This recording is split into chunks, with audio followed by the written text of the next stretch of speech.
enfants qui se sont habitués à d'autres rythmes pendant les vacances, surtout qu'elles ont été très longues cette année. Les parents sont actuellement en pleine réflexion. Pour ceux qui ont des tout-petits, on se demande si on devrait les garder encore un peu plus à la maison ou faut-il les mettre déjà à la maternelle. La maternelle est-elle une étape importante ? Qui dit rentrée dit aussi nouveau apprentissage. Alors que le suivi a été très variable selon les foyers, force est de constater que certains élèves, pendant ces 7 mois, n'ont pas ouvert le moindre manuel scolaire et les enseignants devront faire face à des niveaux très hétérogènes. Comment rattraper ces retards sans stress ? Autant d'interrogations qui tenaillent les parents, en tout cas pour ceux qui se soucient de l'éducation de leur progéniture. Alors, au cours de cette émission, nous allons échanger pour donner des pistes aux parents quant aux décisions qu'ils doivent prendre. Il y aura sûrement de la redite, mais n'est-ce pas la bonne pédagogie ? Alors, docteur, pour ceux qui ont des tout-petits à la maison, à quel âge faut-il mettre l'enfant à l'école ? Peut-on sauter l'étape de la maternelle, par exemple ? Oui. On peut sauter l'étape de la maternelle parce qu'elle n'est pas indispensable. La preuve est que tout le monde n'a pas fait la maternelle. Tout le monde n'a pas fait la maternelle. Et moi, par exemple, j'ai étudié, j'ai commencé l'école au village où il n'y avait pas la maternelle. Donc, il y avait l'école primaire. Et il fallait croiser le bras si dessus la tête, l'autre oreille. Voilà, pour voir. Bon, moi, la chance que j'avais, j'étais un grand emmerdeur. J'emmerdais les gens à l'école au point où le directeur m'a saisi de force pour me mettre à l'école et pour me discipliner un peu parce que j'avais cette chance-là que la grand-mère vendait à l'école. Donc, j'allais jouer à l'école tout le temps pour embrouiller tout le monde. Bon, voilà. Bref, on peut sauter la maternelle. Elle n'est pas indispensable. Mais, quand on a fini de dire tout ça là, aujourd'hui, la modernité fait que les parents sont des fonctionnaires pour la plupart du temps, surtout ceux qui sont dans les grandes villes. Bon, alors, à qui confier l'enfant? Donc, c'est difficile à gérer. Et déjà, à partir de 3 ans, ça pose problème, d'énormes problèmes. Alors, normalement, on doit commencer la maternelle 1 à 4 ans. Bien fermé, révolu, 4 ans révolus, commencer la maternelle 1, faire la maternelle 2 à 5 ans et préparer l'enfant à l'école primaire, c'est-à-dire le CP1 à 6 ans. C'est ce que dit la loi. Okay. Et même psychologiquement, c'est ce qui est bon pour l'enfant. Parce que maternelle 1 et 2, on prépare l'enfant on travaille l'intelligence émotionnelle de l'enfant pour qu'à partir de CP1, on commence par travailler l'intelligence classique. Donc, les deux sont équilibrés. Alors, mais nous constatons qu'on envoie de manière très précoce aujourd'hui les enfants à l'école. Déjà à 3 ans, on envoie, même des fois même moins. L'enfant n'a pas encore fini entièrement les 3 ans, mais comme des parents sont des fonctionnaires, bon, on dit, amis de l'école, on le laisse, mais il y a des crèches aujourd'hui. Je propose carrément qu'on dépose l'enfant dans des crèches ou dans des garderies d'enfants, parce que c'est des enfants encore, pour qu'ils retrouvent les enfants de son âge et pour qu'ils puissent vraiment bien s'amuser. C'est-à-dire que nous tuons dans nos enfants les différentes étapes de la vie, et ce qui n'est pas bien pour eux. Parce que à un niveau donné, vous constatez que l'enfant est à l'université, mais il agit encore, c'est-à-dire qu'il a des retards. Il traîne encore la puberté mentale, parce que on a tué en lui des étapes de son développement. Donc, on a extrapolé les étapes de son développement. Or, c'est des étapes qu'on ne peut pas occulter du développement humain intégral de l'enfant. Et ça le rattrape plus tard. Voilà.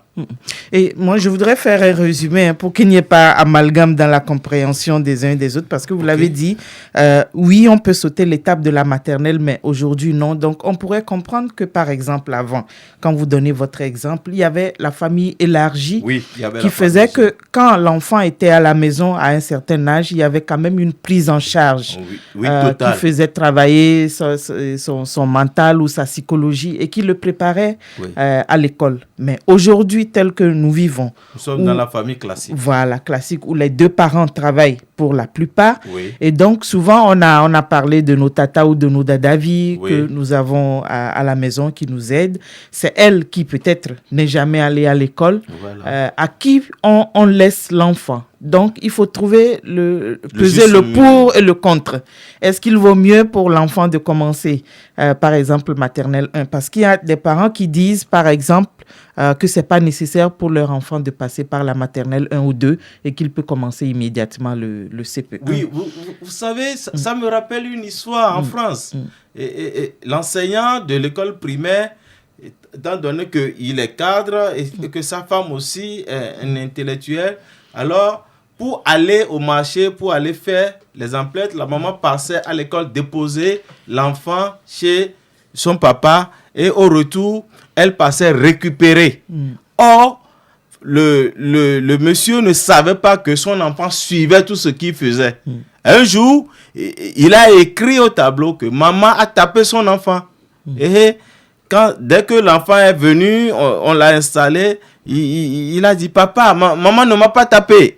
Alors c'est là où le papa s'est rendu à l'évidence que donc son enfant suivait tout ce qu'il faisait. Donc, bon, quel que soit l'âge de l'enfant, dès que vous le mettez à un niveau plus élevé, il s'adapte. Il s'acclimate. C'est une question d'acclimatation. Il s'adapte. Non? Le cerveau s'adapte. À force de rester, le cerveau s'adapte. C'est ça qui fait d'ailleurs qu'il y en a qui sautent des classes aux enfants. Mais ce n'est pas bon pour l'enfant. Ce n'est pas bon pour l'enfant. On dira, oui, mais qu'est-ce que lui raconte? Oui, quand l'enfant est un génie. Non, vous allez voir sur le long terme que l'enfant manque de certaines choses.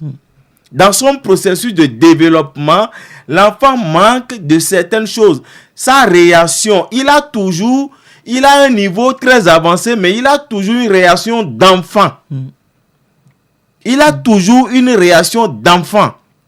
Hein? C'est important d'aller doucement avec les enfants. Ok. On ne peut pas confier l'enfant à des tatas à la maison. Je suis d'accord. Mais je dis au même moment qu'il y a les crèches, il y a les garderies d'enfants dans lesquelles il faut mettre l'enfant. Il ne faut pas préconiser l'évolution de l'enfant. N'allez pas mettre l'enfant de 3 ans dans une maternelle. Non. La maternelle commence à 4 ans. Et là encore, l'État a pris cette disposition. C'est pour cette raison que vous voyez les tatas qui travaillent dans les maternelles de l'école officielle ont toutes le bac.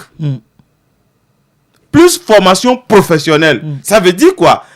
C'est très sensible. C'est pourquoi l'État veut que ceux qui travaillent là aient un niveau donné.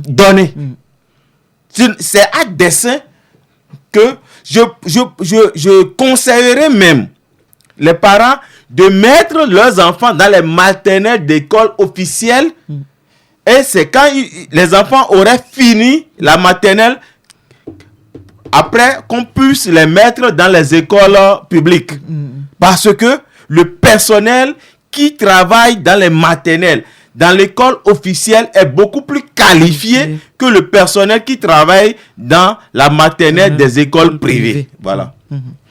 Merci bien. En tout cas, pour ceux qui ont des tout petits, ils comprennent 4 ans pour la maternelle 1, 5 ans à maternelle 2. Et puis à 6 ans, l'enfant est assez mature. Bon, disons, quand on dit mature pour commencer le CP1. Oui, quand c'est comme ça, l'enfant a le bac autour de 17 ans. 17, 18 ans, c'est pas fermé. 17 ans déjà, l'enfant a le bac et l'enfant est équilibré. Si l'enfant ne reprend pas une classe, quand on suit le cursus, parce que 2 ans d'année civile, ça fait 3 ans d'année scolaire. Donc, l'enfant rattrape et déjà à 17 ans, votre enfant, le bac, c'est le meilleur score. Voilà. Merci beaucoup. Je parlais donc de rentrée scolaire, comme on l'a dit, je l'ai dit dans l'introduction, c'est prévu pour le 26 octobre si tout va bien. Il se peut qu'il y ait des... Merci pour la nuance. Voilà, il se peut qu'il y ait quelques difficultés, mais c'est prévu pour le 26 octobre. Et puis les parents donc sont en train de se préparer pour, en tout cas, pour les lève-tôt. Parce que très souvent, on a tendance à attendre les derniers jours pour courir et puis stress pour nous-mêmes, stress pour les enfants. Comment est-ce qu'on se prépare en tant que parents et enfants à une rentrée scolaire? Oui, bon, se préparer quand l'enfant a fini de faire 7 mois à la maison, le préparer à l'école, je crois que c'est difficile. C'est très difficile. Il faut, disons les choses telles quelles. C'est très difficile parce que ça fait 2 fois les vacances. Or, les vacances, c'est 2 mois et demi. Maintenant, les enfants ont fait 7 mois de vacances. Imaginez. Alors, ils ont eu le temps de tout oublier. Les acquis sont perdus. Totalement. Totalement. Même les meilleurs. Non? Alors, à 3 semaines de la rentrée, il faut déjà commencer par échanger avec les enfants. Ramener leur esprit vers l'école. Non? Les amener, faire un accompagnement, on appelle ça introit, c'est-à-dire un accompagnement de rentrée. Non? Les amener à reprendre l'esprit avec l'école. Pas seulement étudier papier, non déjà, non. C'est-à-dire que se prédisposer psychologiquement à reprendre l'école. Parce que ils ont eu certaines habitudes déjà. Donc, alors, pour que ça ne soit pas brusque, ça ne soit pas une surprise, alors il faut commencer par en parler, commencer par préparer l'enfant, oui, sur le plan émotif, sur le plan actif et sur le plan de retentissement. Voilà. Alors, fais le point avec l'enfant. Qu'est-ce qu'il faut faire? Tu avais fait la classe, vous avez fait juste le premier semestre et il restait quelque temps, vous êtes allé en vacances. Maintenant, alors, quels sont les acquis qui sont restés après les 7 mois de traversée du désert? Faire une évaluation. Faire une évaluation quand on a la possibilité. Mais quand on n'a pas la possibilité, chercher quelqu'un pour venir le faire. Ce n'est pas une répétition, non. Mais c'est une évaluation. Alors, causez un peu avec l'enfant, vous-même, ou faire. Donc, pour les spécialistes avec l'enfant, surtout les enfants qui montent dans les classes d'examen. Notamment ceux de la 4e qui montent en 3e, parce qu'ils n'ont pas fini le programme. Ceux de la seconde qui montent en première, parce qu'ils n'ont pas fini le programme. Et c'est des classes intermédiaires. Donc, et c'est très sensible, alors qu'il y a une continuité dans les programmes. Alors, surtout les parents dont les enfants ont fait l'année précédente, 4e et seconde, il faut faire très attention avec ces enfants-là et être avec eux, parler beaucoup avec eux, les préparer à affronter les difficultés de la classe d'examen parce qu'ils n'ont pas eu le temps nécessaire de se préparer en conséquence. Voilà ce que je pourrais dire. Mais merci bien. Tel que vous le dites, ça semble facile, mais pour nous parents, parfois c'est très compliqué d'établir cette communication-là avec nos enfants parce que vu le quotidien chargé, on a des comportements automatiques. C'est-à-dire quand on prend la rentrée, par exemple, dans la tête du parent, il me faut les fournitures de l'enfant et puis voilà, on fait un tour à l'école, on fait les formalités qu'il faut et puis peut-être le jour de la rentrée, on prend l'enfant et puis drop in. Et puis on le laisse à l'école. Et puis comment est-ce que concrètement, comme vous le dites, on établit cette communication-là avec les enfants et comment est-ce qu'on les associe vraiment à ces préparatifs? Oui, le mot est lâché, les associer. Oui, c'est le lieu maintenant quand vous voulez aller acheter les fournitures, amenez-les.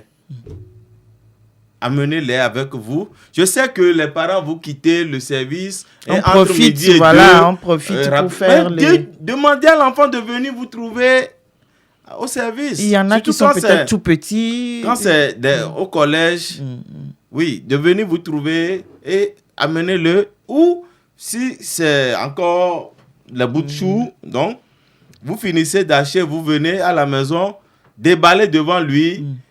Donnez-lui l'habit, qui s'essaye. Amenez-le le week-end dans le marché des friperies pour qu'il sache. C'est-à-dire que il y a plusieurs... Il faut le mettre dans l'ambiance de cette reprise. Oui, de cette reprise. Même s'il a des chaussures, faites le tour avec lui au marché pour s'essayer quelques chaussures. Même si c'est une seule paire de chaussures que vous lui achetez, l'enfant psychologiquement sait que, bon, oui, la chaussure pour l'école. Il sait que, donc, il y a quelque chose qui s'annonce. Alors, vous achetez les cahiers, vous venez présenter le lui. N'attendez pas la veille pour sortir de votre tiroir les cahiers pour lui remettre. Non, déjà, vous finissez, vous achetez, vous revenez le soir à la maison, qu'il voit ses cahiers et qu'il soit intéressé. Donc, montrez-lui les cahiers que vous aviez. Est-ce que ça, là, ça t'intéresse? Ça, là, bon, quelles sont vos fournitures? Ou bien, voilà, le maître a dit, les livres, programme. Bon, si vous avez la possibilité d'acheter les livres, tant mieux. Maintenant, s'il n'a pas pu lire les livres, bon, c'est le lieu maintenant de faire un peu le point avec lui. Que l'enfant sache réellement que la rentrée s'annonce et qu'il se prépare aussi à sa manière. Ne le faites pas tout seul. Vous avez dit associer. C'est pourquoi j'ai aimé le mot. Donc, par manque de temps, on a tendance à tout faire à la place de l'enfant. Non. On ne peut pas tout faire à la place de l'enfant. L'enfant a sa place qui doit occuper, que vous ne pouvez pas occuper. Vous n'allez pas vous asseoir à la place de votre enfant à l'école. Même si aujourd'hui, nous parlons de l'école des parents. Donc, dites à l'enfant, voilà, l'école est là.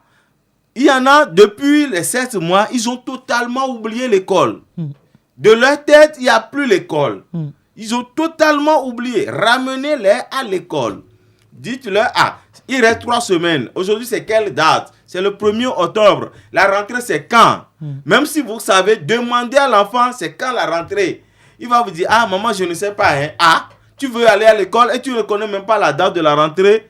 C'est le 26. Répète, c'est quand la rentrée? Il va dire le 26. Il reste combien de jours? Il va faire le décompte, il va te le dire. Alors maintenant, comment tu prépares la rentrée? Donc, en blaguant, même en mangeant à table, on peut le dire avec l'enfant. Ça, on n'a pas besoin d'un rituel pour ça. Non, même à table, on peut échanger. Il n'y a pas de parler des feuilletons, novelas, TV, seulement à table avec les enfants en mangeant. Non, parlez de ces sujets avec les enfants à table pendant que vous mangez ensemble. Ou pendant qu'on est là, à la cuisine, on peut en parler à la cuisine. Partout dans la maison, il ne faut pas, ça dit que détacher un temps pour. Non. Non. Pendant qu'on est en train de faire ceci, est-ce que tu as déjà arrangé ceci? Ton sac, comment c'est? Montre-moi le sac. Même si vous savez que le sac est gâté, demandez-lui d'aller amener son sac. Et l'enfant sait, il est dans le bain. Et il sait que, il y a eu tel problème, il y a tel problème. N'attendez pas la dernière semaine. Je suis d'accord pour les fonctionnaires. Ils vont te dire, non, nous ne sommes pas encore payés. Voilà, je suis d'accord. Mais faites le point d'abord avant d'attendre l'argent. Oui, faites le point avec l'enfant. Et quand vous aurez fini de faire le point maintenant, là, vous allez voir ce qu'il faut payer, ce qu'il ne faut pas payer. Vous allez noter devant l'enfant. Et l'enfant sait qu'effectivement, il y a rentré. Voilà. Vous l'avez dit, pendant 7 mois, les enfants ont perdu les acquis. D'abord, le programme n'a pas été achevé. Oui. Et donc, tout ce temps, les parents n'ont pas eu aussi le temps, on en a parlé ici, mais les parents n'ont pas aussi le temps d'accompagner les enfants, de leur permettre. Ça veut dire qu'à la reprise, il faut être conscient qui aura du retard. Oui, mais comment est-ce que ça se passe? Comment est-ce que et les parents et pour les enseignants, comment est-ce que oui, c'est surtout les enseignants. Je n'aimerais pas être à leur place. Surtout les enseignants à l'université, ça s'arrange autrement. Mais les enseignants du secondaire, je n'aimerais pas être à leur place, même de primaire. Oui, parce que il faut faire ce que nous appelons la mise au point de l'année précédente. Donc, chaque enseignant, c'est pourquoi il faut, dans la répartition des cours, il faut des enseignants expérimentés, surtout pour les classes d'examen. Ça se fait déjà. Donc, c'est juste un rappel aux censeurs, parce qu'il faut savoir quel professeur mettre dans telle classe d'examen, dans telle matière. Oui, parce que il faut que le professeur ait le flair au moins de revenir sur certaines notions que les enfants n'ont pas eu le temps de voir. Donc, alors le premier mois servirait certainement à finir, à faire un rattrapage du programme de la classe précédente. Bon, ceux de la terminale n'auront pas ce problème parce que eux ils sont allés au cours réglementairement parce que ils sont allés à l'examen en première. Mais ceux de la seconde et ceux de la quatrième jusqu'en sixième, donc là il faut voir. Bon, de la sixième en quatrième, on va me dire c'est des classes cinquième, quatrième, oui. Mais ceux qui passent de la quatrième en troisième, c'est très sensible. Donc, prendre un mois pour rappeler rapidement les notions qu'ils doivent voir et qu'ils n'ont pas vues. Donc, revenir sur ces notions rapidement avant de relancer le programme de la quatrième. Bon, je sais que les enseignants le font normalement. Maintenant que, après 2 mois et demi, ils le faisaient et que maintenant c'est allé à 7 mois, bon, de quelle manière ils doivent le faire? Voilà, tout le problème est à ce niveau. Et que les parents soient tolérants vis-à-vis des enfants. Ah oui, parce que nous avançons vers une année spéciale où c'est pas évident que les enfants réagissent comme ils ont l'habitude de réagir. Parce que la trêve a été vraiment longue. Donc, et là, il faut que les parents soient patients, que les enseignants aient aussi de la longanimité. Voilà l'expression. Je ne parlerai pas de la patience, mais c'est la patience dans la tolérance. Donc, qu'ils soient longanimes vis-à-vis des enfants. Hein, et qu'ils comprennent que... il y a eu un problème dans le cours normal et que les enfants vont prendre du temps. C'est un moteur diesel. Donc, ce n'est pas un moteur essence ou c'est un moteur explosif. Non, mais c'est un moteur diesel. Il faut chauffer le moteur, prendre du temps, donner du temps au moteur. Et dès que ça va prendre, bon, voilà, ça va aller. Et ça m'amène à revenir sur quelque chose que vous avez dit par rapport à l'évaluation qu'on devrait faire avec nos enfants. Vous avez dit que ce n'est pas des cours de répétition. Non. Parce que justement, ça peut être une erreur qu'en tant que parent, on pourrait faire en début juste, de prendre un répétiteur et puis vous voyez, d'acculer l'enfant. Il est en train, en même temps, de recevoir de nouveaux. Oui. Et puis, on met le répétiteur à la maison. Qu'est-ce que ça peut avoir comme conséquence Oui, mais l'enfant sera fatigué après le premier trimestre.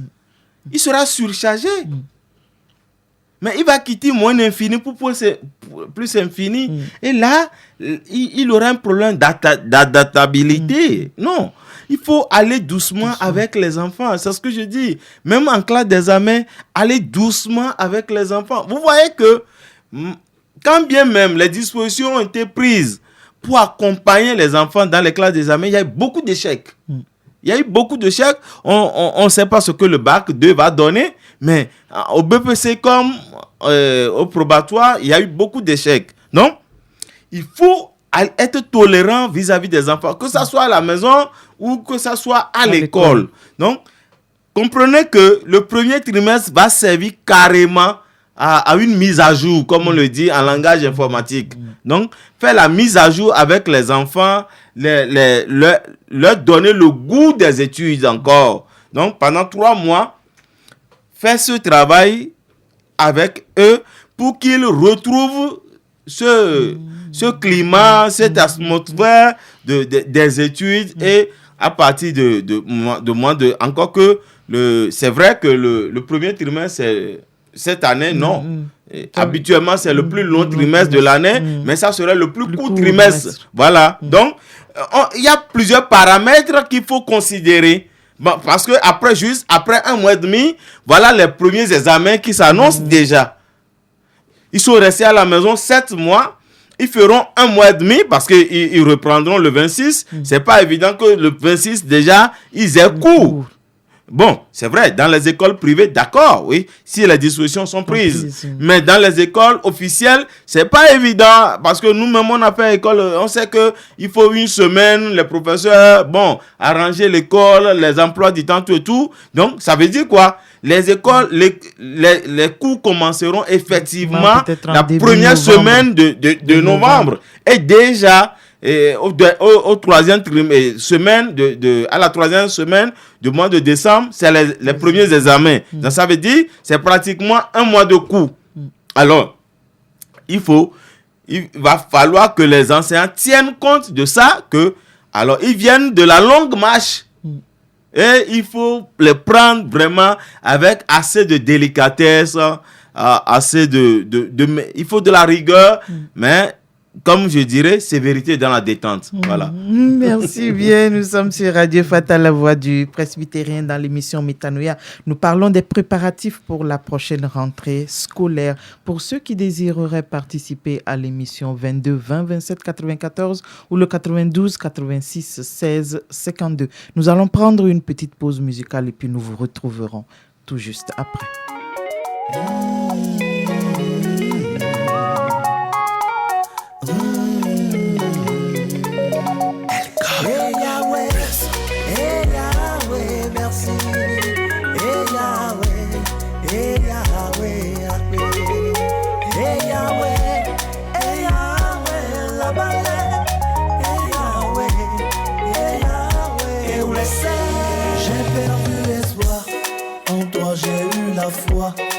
J'ai perdu espoir en toi, oui, moi je crois.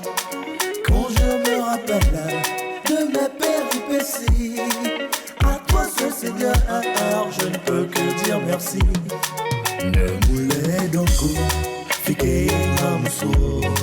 Ne moulez sous, fiquez moulez béa.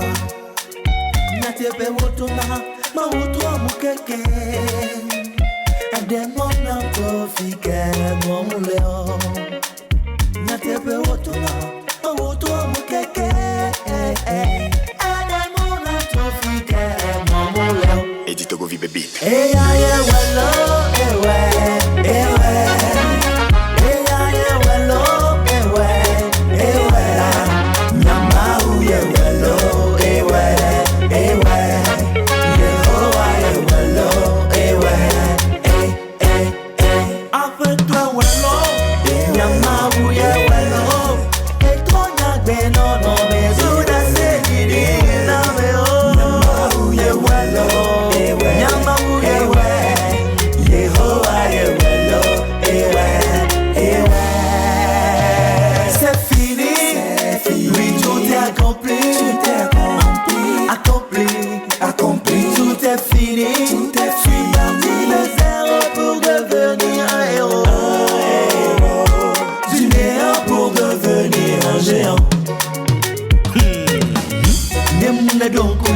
le fike nyamusoa Nemule susu le fike mule bea La tepe wutona ma wuto mukeke Anemona tu fike mamule Eya ye welo ewe ewe Eya ye welo ewe ewe Nyama uye welo ewe ewe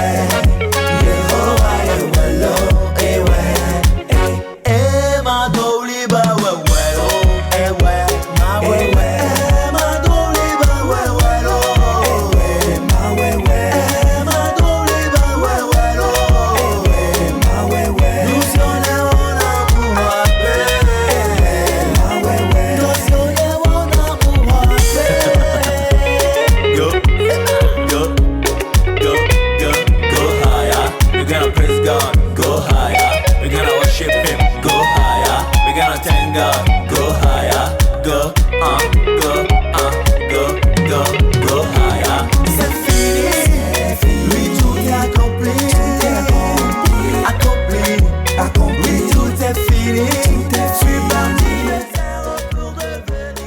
êtes sur Radio Fata, la voix du presbytérien dans l'émission Métanoïa. Nous parlons de la prochaine rentrée scolaire fixée au Togo au 26 octobre prochain. Et donc, pour ceux qui voudraient participer à l'émission 22 20 27 94 92 86 16 52. Docteur, je voudrais qu'on revienne un peu. Vous avez parlé de réflexes, d'acquis perdus, de réflexes qu'on ne peut pas retrouver automatiquement. Vous avez parlé de tolérance, de patience. Je voudrais un peu qu'on revienne là-dessus parce qu'effectivement, c'est des êtres humains, sensibles qui vont être manipulés. L'état d'esprit même des enfants par rapport à cette reprise. Je voudrais qu'on revienne là-dessus parce qu'en tant que parent, il faut effectivement que je puisse comprendre que mon enfant aura besoin d'un peu de temps pour se réacclimater à la nouvelle situation. À la situation, pour que les résultats, s'ils ne sont pas ce que nous espérons, qu'on puisse avoir cette patience d'accompagner quand même l'enfant.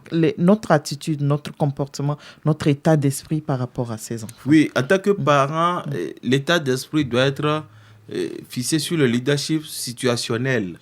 Donc, prendre la situation et l'étudier, c'est au cas par cas. Il ne faut pas généraliser. Et que savoir que la plupart des enfants qui sont victimes de cette situation traversent soit la crise de puberté ou la crise d'adolescence. Parce que quand je parle de la seconde déjà, ça veut dire que l'enfant tourne autour de 14-15 ans. Donc, c'est la crise d'adolescence qui est là. L'enfant, 6e, 5e, l'enfant tourne entre 9, 10, 11 ans, 12 ans. Donc, c'est la crise de puberté. Et donc, si les parents ne font pas attention à ces différentes étapes de la vie de l'enfant et ils commencent par le brutaliser, l'enfant sera braqué. L'enfant sera braqué parce qu'il est déjà une victime de la situation. Et vous risquez de la victimiser encore davantage. Alors il va devenir un rebelle. Il va devenir carrément un rebelle parce qu'il ne va pas du tout se retrouver. Et là, à un moment donné, fatigué de la situation, il va se retourner contre vous. Donc, il faut aller doucement avec les enfants, comme vous l'aviez répété, c'est-à-dire dans la patience, dans la tolérance, longanimité. Ça, j'insiste énormément sur ça. L'amour dans la patience. C'est-à-dire, prendre l'enfant, dès que vous avez... C'est-à-dire, ça arrivera, ces impulsions à réagir comme d'habitude vont arriver.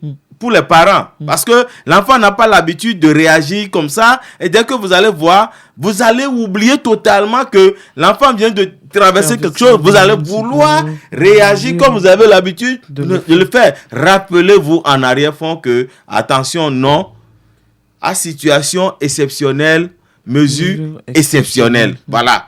Nous sommes dans une situation exceptionnelle, et là, c'est là où je voudrais avoir des dents dures contre les gouvernants. Parce que on ne peut pas, après 7 mois de vacances, fixer la date de la rentrée et ne pas faire des sensibilisations et pour les enfants et pour les parents. Non, c'est inadmissible. Nous manipulons les êtres humains comme nous parlons du développement humain intégral. Et les enfants, c'est les adultes de demain. Le pays leur appartient, ils seront les responsables de demain. Mais si nous faisons de nos enfants aujourd'hui des victimes, alors là, ils nous le reviendront. Ça dit que c'est clair que quand nous serons vieux, ce sont ces enfants qui vont diriger le pays et ça sera une génération sacrifiée. Je ne voudrais pas ça. Il vaut mieux prendre les mesures aujourd'hui, sensibiliser les enfants, accompagner les enfants, associer les masses médias, faire passer des spots de sensibilisation pour dire à tout le monde à l'école, préparez-vous parce que la rentrée c'est dans 3 semaines, c'est dans 2 semaines, qu'on sensibilise les enfants, que les enfants prennent conscience que ils viennent de traverser quelque chose et que en face d'eux, voilà la situation nouvelle et qu'ils prennent des dispositions pour affronter cette situation nouvelle. Parce que l'année nouvelle sera très agitée. Je viens de le dire, que juste il commence 1 mois et demi, il y a les premiers examens. Alors on ne sait pas si l'année ira à terme ou pas.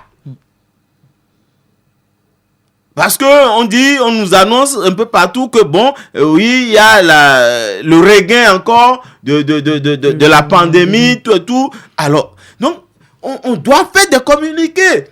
Mais quand il y a silence radio, là, mais de la part de nos gouvernants, mais moi, en tant qu'éducateur, en tant que technicien de l'éducation, ça m'interpelle.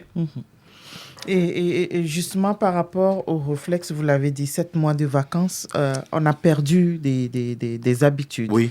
Le rythme de réveil, je Oui. l'ai dit tout à l'heure, les enfants qui se réveillent à 5 heures du matin, aujourd'hui, il y en a qui restent au lit jusqu'à 9 heures. Parce qu'ils n'ont rien à faire. Et comment est-ce qu'on réinstaure graduellement voilà, ces habitudes-là pour ces enfants pour que justement ce ne soit pas un réveil brusque, c'est-à-dire que du jour au lendemain, qu'on ne se retrouve pas en train de dire vous allez levez-vous, il faut aller à l'école. Comment est-ce qu'on réinstaure il faut la réinstallation là, c'est-à-dire qu'il faut faire la mise à jour comme je le dis, les réveiller comme si la rentrée est déjà là et quand ils auraient fini c'est-à-dire déjà la veille les préparer à ça. Est-ce qu'il faut attendre jusqu'à la veille, une semaine avant, 2 semaines avant, il faut c'est commencer. maintenant qu'il faut commencer pour qu'ils prennent l'habitude. Pour qu'ils prennent l'habitude. Donc commencer maintenant en temps normal, ils auraient commencé la rentrée la semaine prochaine. En temps normal. Donc, maintenant que c'est décalé, mais la semaine passée, je dirais, la fin du mois de septembre, oui, où il y a 2 semaines passées, ils auraient déjà commencé la rentrée en temps normal. Maintenant, donc, ramenez-les, leur dire que voilà, si c'est en temps normal, vous aurez déjà commencé la rentrée. Ça veut dire que dans votre tête, considérez que, bon, c'est un cas exceptionnel. Alors, réveillez-vous. Faites ce que vous avez à faire. Après, vous pouvez aller vous coucher. Donc, là, il sait que il prend le rythme. Avec le temps, il prend le rythme. Il se réveille normalement. Il fait ce qu'il a à faire. Maintenant, s'il n'a plus rien à faire, il retourne dans les bras de Morphée. Voilà. Et par rapport à nous-mêmes en tant que parents, c'est vrai que, bon, vous voyez, c'était facile de se réveiller, de partir pendant que les enfants sont en train de dormir et d'aller nous occuper, de revenir peut-être à des heures parce qu'on sait qu'ils ne sont pas à l'école. Et maintenant, ça va changer parce que d'abord, il faut se réveiller nous-mêmes et les préparer, les amener à l'école et ensuite s'organiser pour les chercher et les ramener à la maison. Ça veut dire que ça se bouleverse aussi pour nous et pour les enfants. Il faut commencer maintenant par vous préparer à ça. Sinon, dès que la rentrée va venir, il y aura assez de gaffes. Il y aura assez de turbulences. Parce que les enfants sont là, ils sont totalement perdus. Et donc, c'est-à-dire qu'ils ont eu le temps de retrouver les mauvaises habitudes. Voilà l'expression, les mauvaises habitudes. Alors, commencez par corriger. Faire aux enfants, c'est-à-dire un check-up, comme on le dit en anglais, c'est-à-dire qu'une mise au point, ou bien, bon, je ne sais pas trop, l'expression française ne vient pas, donc, mais c'est-à-dire un test, voilà l'expression, un test, faire à l'enfant un test, et déjà à 2 semaines, commencer par les réveiller pour qu'ils s'adaptent oui, et là, qu'ils se préparent déjà pour que à la rentrée parce que au pire des cas, bon, vous allez les laisser à la rentrée, soit ils seront en retard sur les cours ou ils vont se réveiller mais encore avec du sommeil, et éviter maintenant que les enfants dorment tard la veille. C'est le lieu parce que ils n'iront pas à l'école la veille, donc le lendemain on les laisse devant la télé tard dans la nuit. Non, arrêtez ça maintenant. Maintenant, il faut dire, ok, c'est fini, la rentrée s'approche. Alors, à 21h, il n'y a plus de télé. Alors, allez vous coucher. Donc, mettez-les dans ces conditions déjà d'acclimatation. Voilà. Et ça, dans 2-3 semaines, ça serait déjà installé. Le logiciel sera déjà installé et puis utilisable facilement. Et je voudrais revenir à l'orientation. Nous avons eu une émission ici par rapport à l'orientation, mais au supérieur. Mais là, il y en a qui ont besoin d'orientation. C'est ceux qui ont réussi au BEPC. Ah oui, je viens de faire une orientation avant de monter voilà. en studio. Et donc, ça aussi, actuellement, ça constitue des sujets de discussion pour les parents à la maison. Quant à la série à choisir pour l'enfant qui vient de réussir, c'est la série A, c'est la série C. Oui, mais on ne choisit pas une série en l'air. On choisit une série par rapport à la carrière envisagée de l'enfant. Oui, non. Et là, l'enfant, depuis la semaine dernière, il y a des parents qui m'appellent, il y en a même qui viennent à moi. Et donc, je le fais. Et on discute avec l'enfant pour voir sur son devenir.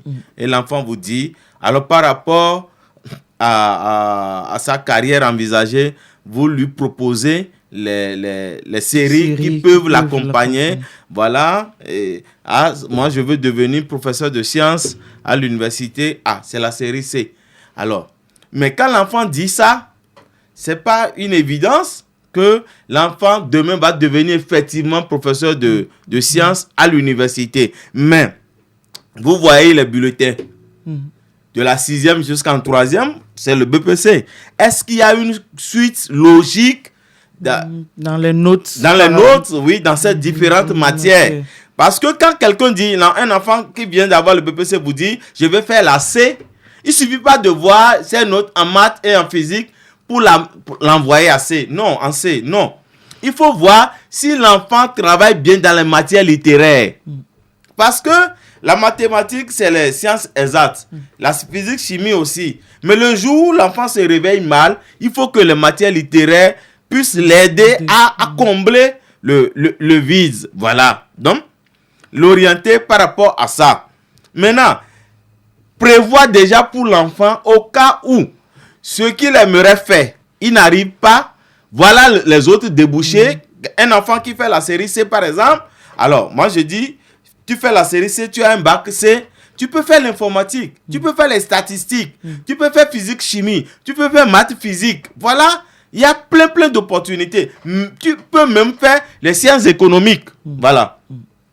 Donc, avec un bac C, un bac D, n'en parlons plus. Là, c'est une pléthore de disciplines, de filières qui s'offrent à vous. C'est un bac très équilibré, le bac D. Donc, les bacs de série technologique, là c'est très orienté. Je ne voudrais pas trop rentrer dans ces détails parce que c'est très orienté.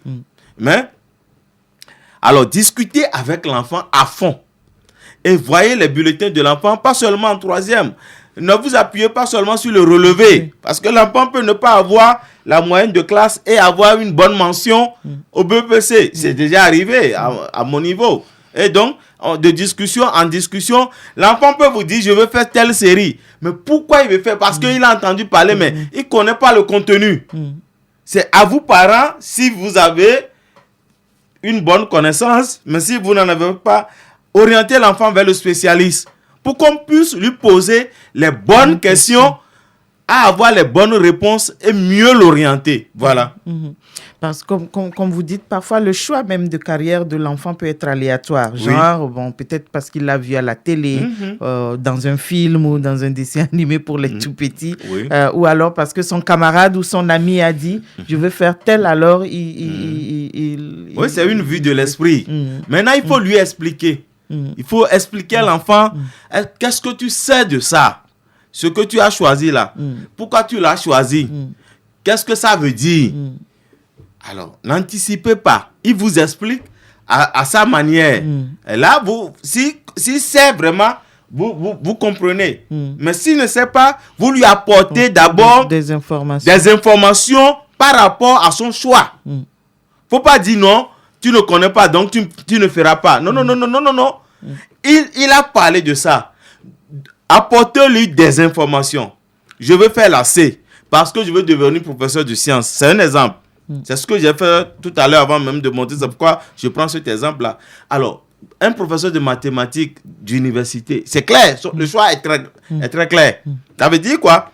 il doit faire la série C. Pour devenir professeur de mathématiques à l'université, c'est la série C qu'on va faire. Mais pourquoi tu veux faire ça? Parce que j'aime les maths. Parce que je suis une fille et on n'est pas nombreux. Je veux être une femme scientifique. Là, c'est une vocation. Donc, cet enfant, ok, d'accord. Alors, demandez à l'enfant, j'ai fait des propositions, voilà, c'est la série D. Avec tes notes, tu peux faire la série D. Mais, on te laisse faire la première année. La seconde, c'est la première C pour voir si tu peux tenir. Mais si tu ne veux pas tenir, tu iras faire la terminale D. C'est une possibilité. Mais et maintenant, aux parents, je dis, prenez des dispositions pour accompagner l'enfant. Alors, je dis aux parents, faites l'effort pour avoir les livres, pour l'accompagner. Avant de dire maintenant que non, il est incapable. Vous ne lui achetez pas de livre, vous dites qu'il ne peut pas faire la C. Mais non, on ne fait pas les mathématiques dans la bouche. C'est au tableau que ça se fait. Et c'est à la base des documents que ça se fait. Voilà. Ok, merci. Nous sommes en train d'arriver à la fin de cette émission. Je crois que nous avons dit beaucoup de choses par rapport aux parents, aux enfants et aux enseignants par rapport au comportement des uns et des autres pour que cette rentrée puisse être assez facile pour les uns et pour les autres, pour qu'elle ne soit pas assez stressante. Stressante parce que c'est une reprise qui se fera quand même dans une situation de pandémie. Comme vous le dites, on ne sait pas ce que ça va donner. Il y a des parents même avec qui, quand vous discutez, ils se demandent si c'est vraiment judicieux de laisser les enfants retourner à l'école. Et comme vous le dites, c'est peut-être les sensibilisations qui permettront aux uns et aux autres de savoir d'abord dans quelles conditions on reprend.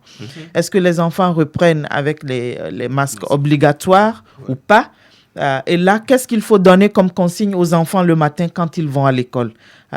Garder le masque, ne pas le garder, ne pas interagir avec les amis ou les enseignants. Voilà autant de préoccupations quand même que les parents et les enfants aussi ont par rapport à cette rentrée. Et nous allons vous demander peut-être de donner un dernier mot, quelques derniers conseils par rapport à cela. Nous reviendrons sûrement là-dessus parce que nous avons quand même 3 semaines avant cette rentrée-là. Nous reviendrons sûrement là-dessus pour donner plus de...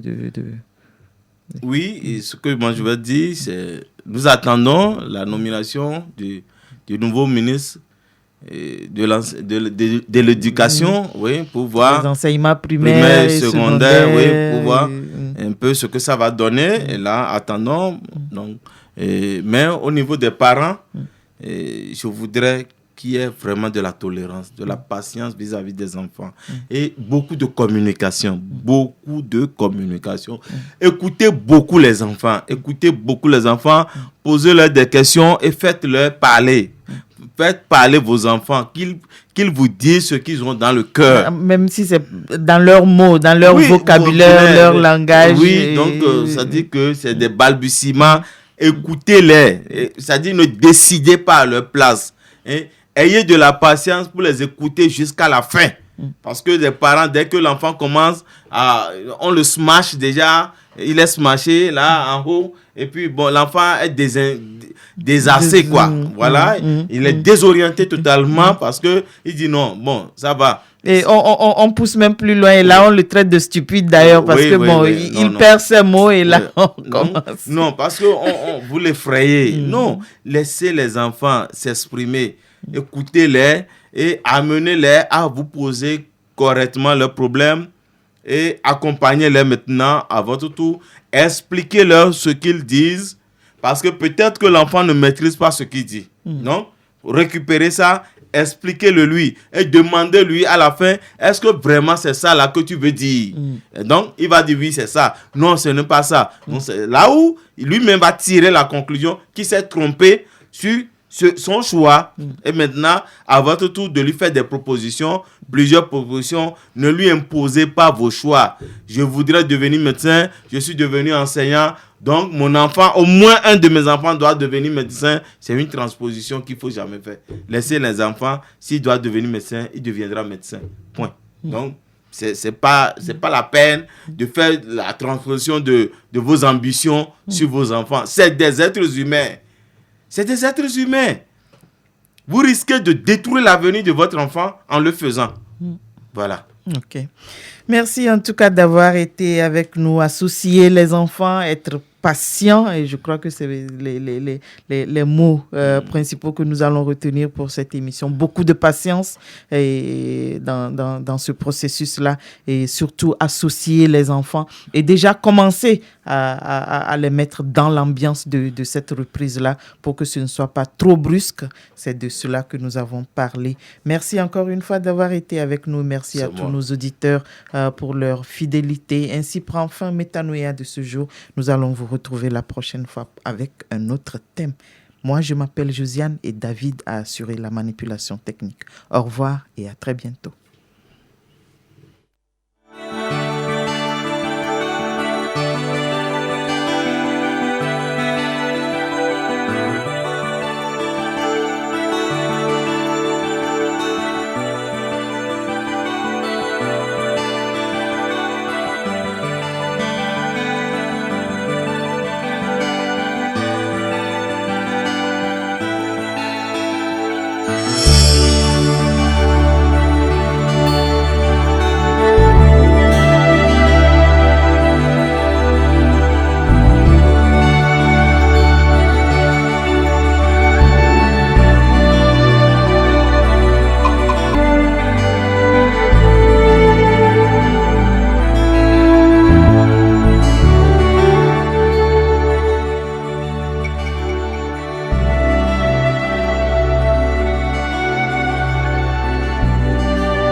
Machi eye wo si amine bena wa henya nyola pana nye papio